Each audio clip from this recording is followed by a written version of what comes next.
उम्मीद करते हैं कि मस्त होंगे, जबरदस्त होंगे। सो आपका मोस्ट वेलकम है आपके अपने खूबसूरत से यूट्यूब चैनल हेलो फिजिक्स पर। और आज हम लोग स्टडी करने वाले हैं मेरे प्यारे दोस्तों कि लिक्विड प्रेशर के बारे में जानेंगे हम लोग कि ये क्या होता है।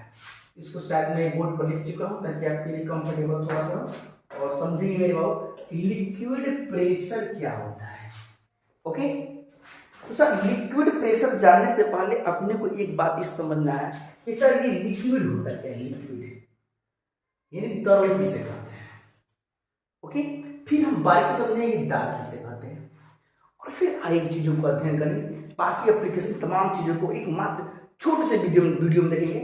सो आप वीडियो को कंटिन्यू तक बने रहें और इसका बेहतर लाभ उठाएं। तो सब तरल किसे कहते हैं इसको थोड़ा सा समझते हैं। तरल क्या है सर? लिक्विड जैसे कि आप देख पा रहे हैं यहाँ पे लिक्विड को बोलते हैं तरल। तरल का मतलब वैसा पदार्थ होता है ना मेरे भाई, वैसा पदार्थ जो प्रवाहित हो सकता हो, वैसा पदार्थ जो प्रवाहित हो सकता हो उसे हम क्या बोलते हैं? तरल बोलते हैं। तरल द्रव एक प्रकार का है, यानी कि द्रव ही एक प्रकार का तरल है। द्रव का मतलब होता है कि भैया जिसका जो आयतन होता है ना, आयतन फिक्स होता है, आयतन फिक्स होता है, लेकिन जो आकार होता है ना, आकार फिक्स नहीं होता है। यानी कि हम लिक्विड को चाहे तो किसी फॉर्म में फॉर्मेट में चेंज कर सकते हैं। उसके जो शेप का जो बात है ना, उसके एक शेप फिक्स नहीं। जैसे कि इस मार्कर, ये जो सामने दिख रहा है ये मार्कर, इसके एक शेप फिक्स है, लेकिन लिक्विड के कोई शेप फिक्स नहीं। तो अपन सिंपल समझेंगे मेरे भाई कि जो लिक्विड है उसका आयतन तो फिक्स होता है। अरे जब आयतन तो फिक्स है लेकिन आकार फिक्स नहीं है, उससे हम क्या बोलते हैं सर जी? द्रव बोलते हैं। उम्मीद करते बातों को समझ रहे हो। बट फिजिक्स में ये केमिस्ट्री का डिफिनेशन है, फिजिक्स में इसको हम थोड़ा सा और बेहतर जानेंगे। जो लिक्विड होता है, लिक्विड को दो भागों में बांटे हैं। एक का नाम है सब्लिक्विड, एक का नाम है सब्लिक्विड, इसे बोलते हैं कंप्रेसिबिलिटी, और एक का नाम होता है असंपीडित, इसे बोलते हैं नॉन कंप्रेसिबिलिटी। कंप्रेसिबिलिटी का मतलब सर किसी भी बेहतर, आप छोटे से छोटे बड़े से बड़े एग्जाम यदि क्वालिफाई करना चाहते हैं तो आप ध्यान रखेंगे कि कंप्रेसिबिलिटी से क्वेश्चन बनता है, बहुत प्यारा क्वेश्चन बनता है और उम्मीद है कि मस्त बनता है। बिल्कुल मस्त समझिए, अपने को समझ में आएगा सर। ये कंप्रेसिबिलिटी क्या होता है? किसी वस्तु को दबाना भी कंप्रेसिबिलिटी। जैसे देखिए एक टूल दिख रहा है सामने, जैसे हो गया, इसको ऐसे हम दबा रहे हैं, ये कंप्रेस दिख रहा है, ये कंप्रेस हो रहा है, इसी को बोलते हैं सर कंप्रेसिबिलिटी। इस चीज को दबाना, कंप्रेस करना, क्या बोलते हैं? कंप्रेसिबिलिटी। क्वेश्चन आया हुआ है, बेहतर उसे ध्यान देंगे कि किस पदार्थ की कंप्रेसिबिलिटी सबसे ज्यादा होती है। ऑप्शन था ठोस का, द्रव का, गैस का, इनमें कोई नहीं। तो सर जी इसमें जो दिया है निम्न में से ऑप्शन चुनना होता है, तो यहाँ पर सबसे अधिक कंप्रेसिबिलिटी होती है गैस की। गैस की कंप्रेसिबिलिटी सबसे ज्यादा होती है। ये क्वेश्चन आ सकता है कि गैस की कंप्रेसिबिलिटी सबसे ज्यादा क्यों होती है? ये मन में सवाल आपके मन में आ रहा होगा, बस चिंता नहीं करना सर। देखिए गैस की कंप्रेसिबिलिटी ज़्यादा होने का रीजन होता है ना, जो गैस के मॉलिक्यूल होते हैं उनके जो अंतराणविक बल होता है ना, एक्चुअल में बहुत कम होता है, और कम होने के कारण उनके अणु दूर दूर तक जा सकते हैं। बात समझ आ रही है? जैसे कि हम लोग घरों में एलपीजी गैस होता है, नाम सुना होंगे आप लोग, देखे भी होंगे, क्या बात है। अच्छा आप कमेंट में इस बात को बताएं कि जो घरों में एलपीजी गैस होता है तो उस गैस में किस पदार्थ को मिलाते हैं, यानी किस और अन्य गैस को मिलाते हैं ताकि वो दुर्गंध उत्पन्न करता है। सभी लोग जानते हैं कि एलपीजी का अपना कोई दुर्गंध नहीं होता है। आखिर उसमें हम किस पदार्थ को मिलाते हैं कि एक्चुअल में दुर्गंध उत्पन्न कर रहा है? बताइए बताइए बताइए, अरे बताइए ना भाई। अरे उसका नाम है एथिल मर्कैप्टन। नाम क्या है? या लिख दे रहे हैं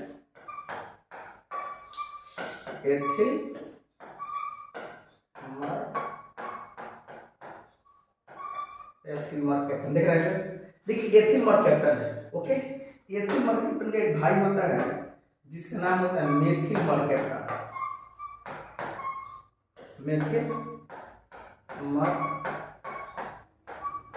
मेथिल मर्कैप्टन।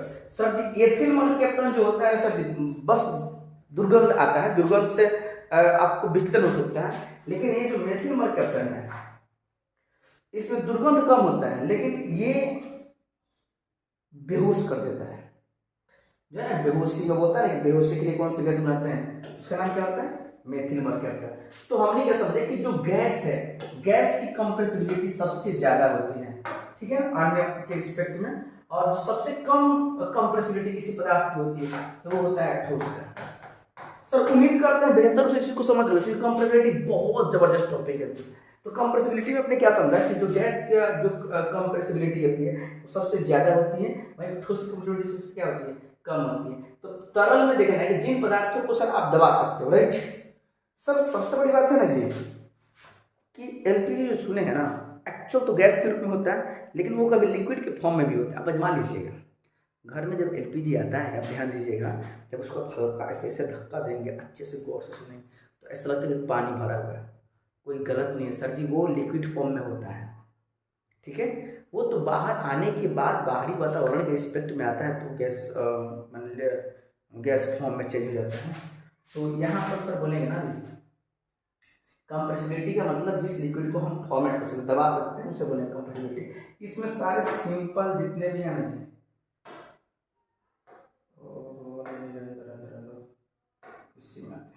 इसमें जितने सिंपल वाटर्स वगैरह हैं, सिंपल वाटर जैसे वगैरह, जो सिंपल वाटर है तमाम चीज इसमें है। और सनफिल इसको थोड़ा समझ लेंगे सर, ये बहुत बेहतरीन टॉपिक है, लेकिन इसका उपयोग खास करके कहाँ होता है इसको समझेंगे। एक होता है नॉन कंप्रेसिबिलिटी, यानी कि जिसको आप कंप्रेस नहीं कर सकते हो, यानी कि वैसा तरल जिसको आप कंप्रेस नहीं कर सकते, उसे बोलते हैं नॉन कंप्रेसिबिलिटी।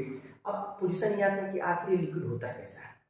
सिंपल सा, जैसे कि आपने टाली देखा था, प्रेशर टाली नाम सुना, प्रेशर टाली, राइट। तो उस प्रेशर टाली में देखिए ना, पीछे एक ब्लैक ऐसे वायर होता है, वो एक्चुअली वायर नहीं है, वो एक नली होता है। उस नली के द्वारा हम उसको कंप्रेस करते हैं। जब कंप्रेस करते हैं सर, तो वो होता है, वो उसमें ऐसे लिक्विड भरे जाते हैं ना, जो उसको बोले तो मैंने उसके हम कंप्रेस नहीं कर सकते, उस लिक्विड को कंप्रेस करके दबा नहीं सकते उस लिक्विड को। वो जहाँ जितना आकार ले रहा है उतना ही आकार लेगा। लेकिन सिंपल वाटर है, उसमें थोड़ा चेंजेबल हो सकता है। चेंजेबल का मतलब बहुत सारा चेंजेबल नहीं हो जाएगा, थोड़ा सा होता है। यहाँ पे नॉन कंप्रेसिबिलिटी का मतलब होता है सर, रियल से बस बोले तो इसको हम दबा नहीं सकते हैं। इससे सेकंड मोबिल वगैरह हो गया, बहुत सारा लिक्विड फॉर्म वाला होता है, ये तमाम चीजें हो गई, ठीक है ना। तो आगे हम देखते हैं कि प्रेशर दाब क्या होता है। अरे भैया रुको, ओहो, दाब क्या होता है सर। दाब में हमने यूँ समझा है कि किसी वस्तु के प्रति इकाई क्षेत्रफल पर लगने वाले बल को दाब कहते हैं। सही बात है, सीधी बात है। किसी भी वस्तु पर लगने वाले प्रति इकाई क्षेत्रफल पर जो बल लगता है भैया, उसी का नाम दाब है, ओके। और दाब का फॉर्मूला होता है बहुत प्यार सबका, दाब बराबर बल बाय क्षेत्रफल, ये फॉर्मूला होता है, ठीक है ना। इसके मोटा मोटी एप्लीकेशन को हम देखेंगे नेक्स्ट वीडियो में। तब तक मिलते हैं ब्रेक के बाद का। जय हिंद, जय भारत।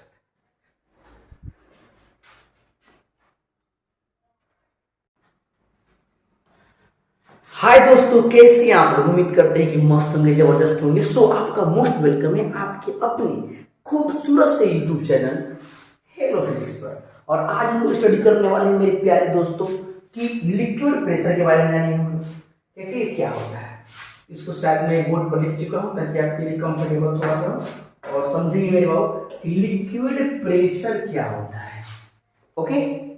तो सर लिक्विड प्रेशर जानने से पहले अपने को एक बात इस समझना है कि सर ये लिक्विड होता क्या है। लिक्विड यानी तरल किसे कहते हैं, ओके। फिर हम बारीकी समझेंगे दाब किसे कहते हैं, और फिर आगे चीजों को अध्ययन करेंगे। बाकी एप्लीकेशन तमाम चीजों को एक मात्र छोटे से वीडियो में देखेंगे। सो आप वीडियो को कंटिन्यू तक बने रहें और इसका बेहतर लाभ उठाएं। तो सब तरल किसे कहते हैं, इसको थोड़ा सा समझते हैं। तरल क्या है सर? लिक्विड जैसे कि आप देख पा रहे हैं, यहाँ पे लिक्विड को बोलते हैं तरल। तरल का मतलब वैसा पदार्थ होता है ना मेरे भाई, वैसा पदार्थ जो प्रवाहित हो सकता हो, वैसा पदार्थ जो प्रवाहित हो सकता हो उसे हम क्या बोलते हैं? तरल बोलते हैं। तरल द्रव एक प्रकार का है, यानी कि द्रव ही एक प्रकार का तरल है। द्रव का मतलब होता है कि भैया जिसका जो आयतन होता है ना, आयतन एथेनॉल फिक्स होता है, एथेनॉल फिक्स होता है, लेकिन जो आकार होता है ना, आकार फिक्स नहीं होता है।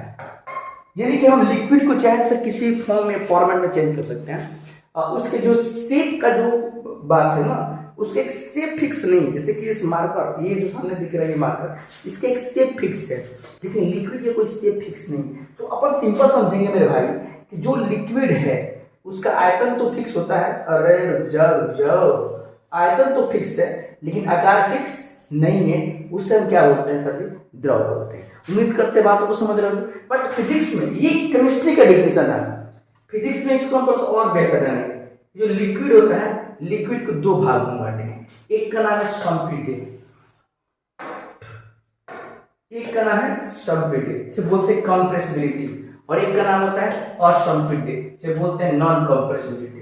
कंप्रेसिबिलिटी का मतलब सर किसी भी बेहतर, आप छोटे छोटे बड़े से बड़े एग्जाम यदि क्वालिफाई करना चाहते हैं तो आप ध्यान रखेंगे कि कंप्रेसिबिलिटी से क्वेश्चन बनता है, बहुत प्यारा क्वेश्चन बनता है, और उम्मीद है कि मस्त भी बनता है, बिल्कुल मस्त। समझिए, अपने को समझ में आएगा सर। ये कंप्रेसिबिलिटी क्या होता है? किसी वस्तु को दबाना ही कंप्रेसिबिलिटी। देखिए एक टूल दिख रहा है सामने, जैसे हो गया, इसको ऐसे हम दबा रहे हैं, ये कंप्रेस दिख रहा है, ये कंप्रेस हो रहा है, इसी को बोलते हैं सर कंप्रेसिबिलिटी। इस चीज को दबाना, कंप्रेस करना, क्या बोलते हैं? कंप्रेसिबिलिटी। क्वेश्चन आया हुआ है, बेहतर उसे ध्यान देंगे कि किस पदार्थ की कंप्रेसिबिलिटी सबसे ज्यादा होती है। ऑप्शन था ठोस का, द्रव का, गैस का, इनमें कोई नहीं। तो सर जी इसमें जो दिया है निम्न में से ऑप्शन चुनना होता है, तो यहाँ पर सबसे अधिक कंप्रेसिबिलिटी होती है गैस की। गैस की कंप्रेसिबिलिटी सबसे ज्यादा होती है। ये क्वेश्चन आ सकता है कि गैस की कंप्रेसिबिलिटी सबसे ज्यादा क्यों होती है? ये मन में सवाल आपके मन में आ रहा होगा, बस चिंता नहीं करना सर।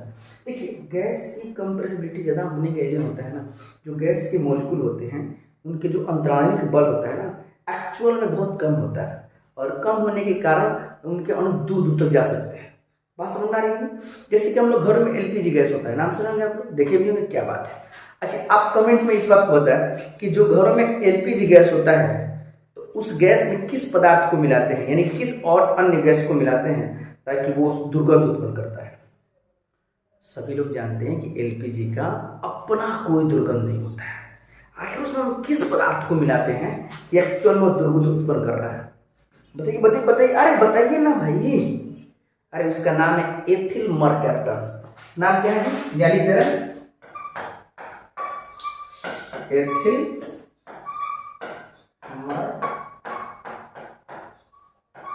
Ethyl mercaptan. देख रहे हैं सर, देखिए एथिल मर्कैप्टन है, ओके। एथिल मर्कैप्टन का एक भाई होता है जिसका नाम होता है मेथिल मर्कैप्टन।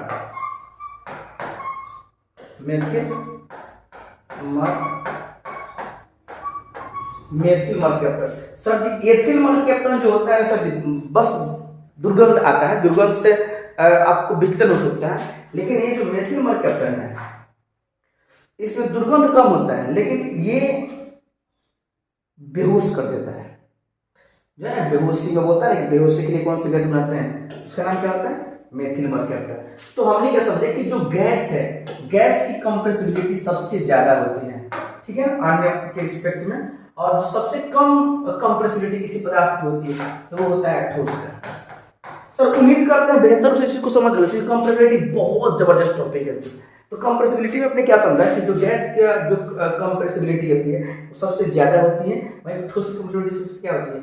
कम होती है। तो तरल में देखना है कि जिन पदार्थों को सर आप दबा सकते हो, राइट सर। सबसे बड़ी बात है ना जी कि एलपीजी जो सुने हैं ना, एक्चुअल तो गैस के रूप में होता है, लेकिन वो कभी लिक्विड के फॉर्म में भी होता है। आप आजमा लीजिएगा घर में, जब एलपीजी आता है आप ध्यान दीजिएगा, जब उसको हल्का ऐसे ऐसे धक्का देंगे, अच्छे से गौर से सुनेंगे, तो ऐसा लगता है कि पानी भरा हुआ है।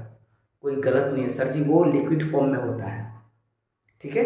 वो तो बाहर आने के बाद बाहरी वातावरण के रिस्पेक्ट में आता है तो गैस मान लीजिए गैस फॉर्म में चेंज हो जाता है। तो यहाँ पर सर बोलेंगे ना जी कंप्रेसिबिलिटी का मतलब जिस लिक्विड को हम फॉर्मेट कर सकते, दबा सकते हैं, उसे बोलेंगे कंप्रेसिबिलिटी। इसमें सारे सिंपल जितने भी हैं ना जी,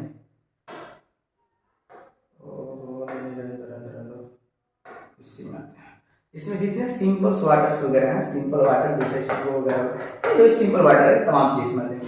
और संतुलित इसको थोड़ा समझ लेंगे सर, ये बहुत बेहतरीन टॉपिक है, लेकिन इसका उपयोग खास करके कहाँ किसको समझेंगे। एक होता है नॉन कंप्रेसिबिलिटी, यानी कि जिसको आप कंप्रेस ही नहीं कर सकते हो, यानी कि वैसा तरल जिसको आप कंप्रेस नहीं कर सकते, उसे बोलते हैं नॉन कंप्रेसिबिलिटी। अब पोजीशन ये आता है कि आखिर लिक्विड होता कैसा है। सिंपल सा, जैसे कि आपने टाली देखा था, प्रेशर टाली नाम सुना, प्रेशर टाली, राइट। तो उस प्रेशर टाली में देखिएगा ना, पीछे एक ब्लैक ऐसे वायर होता है, वो एक्चुअली में वायर नहीं है, वो एक नली होता है। उस नली के द्वारा हम उसको कंप्रेस करते हैं। जब कंप्रेस करते हैं सर, तो वो होता है, वो उसमें ऐसे लिक्विड भरे जाते हैं ना, जो उसको बोले तो मैंने उसके हम कंप्रेस नहीं कर सकते, उस लिक्विड को कंप्रेस करके दबा नहीं सकते उस लिक्विड को। वो जहाँ जितना आकार ले रहा है उतना ही आकार लेगा। लेकिन सिंपल वाटर है, उसमें थोड़ा चेंजेबल हो सकता है। चेंजेबल का मतलब बहुत सारा चेंजेबल नहीं हो जाएगा, थोड़ा सा होता है। यहाँ नॉन कंप्रेसिबिलिटी का मतलब होता है सर, रियल से बस बोले तो इसको हम दबा नहीं सकते हैं। इससे मोबिल वगैरह हो गया, बहुत सारा लिक्विड फॉर्म वाला होता है, ये तमाम चीजें हो गई, ठीक है ना। तो आगे हम देखते हैं कि प्रेशर दाब क्या होता है। अरे भैया रुको, ओहो, दाब क्या होता है सर। दाब में हमने यूँ समझा है कि किसी वस्तु के प्रति इकाई क्षेत्रफल पर लगने वाले बल को दाब कहते हैं। सही बात है, सीधी बात है। किसी भी वस्तु पर लगने वाले प्रति इकाई क्षेत्रफल पर जो बल लगता है भैया, उसी का नाम दाब होता है। ओके, और दाब का फॉर्मूला होता है बहुत प्यार सबका, दाब बराबर बल बाय क्षेत्रफल, ये फॉर्मूला होता है, ठीक है ना। इसके मोटा मोटी एप्लीकेशन को हम देखेंगे नेक्स्ट वीडियो में। तब तक मिलते हैं ब्रेक के बाद का। जय हिंद, जय भारत।